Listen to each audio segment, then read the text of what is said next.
For today's video ng lawg dahil sa mga stray dogs dito dapit sa may basak tangke guys nga among gilawgan sa una. Lipay taon kay sila nakakita namo guys kay murag dugay-dugay nami wala ka lawg nila. Ang amorang kuyog diha nga permi namong kauban maglawg sila ra among gipapadayon og palaw guys. So karon timing man nga namista mi sa lapu-lapo sa among gipuy-an sa una. Mato naka-decide akong partner nga mukuyog mi nila so kay busy man ang usa kay namista pod kami lang tulo guys naglawg sa mga doggies. Bisan pa gani dili kami ang naglawg sa ilaha guys pero naghatag hapon mi og para pakaon para nila.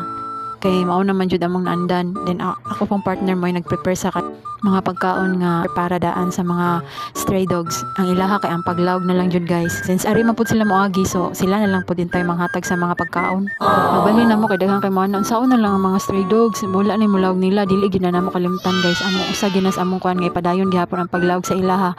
Mura usa sa gani sa purpose nga nagpadayon mi og vlog guys kay para makain kami pohon-pohon daghan gyud ng mga stray dogs nga matabangan bitaw kanang mga baying nga mga doggies or mga miming kay number 1 gyud na namo silang ginatiman nga main unta makaka-ligate o makapon mo ni siya pila ka batch ni mo ang lawgan diri nga mga doggies nara pud taon sila diri gihapon. Mura gyud ni kalipay nila yung inigagi ani among mga kuyog maghuwat ra gyud in taon ni sila timingon gyud nila ang oras nga kanus ating pakaon na nila ang uban bitaw guys no kay nangawa na nga matay na gyud taon nahanglan na mapadayonon ang pagpakaon sa ilaha.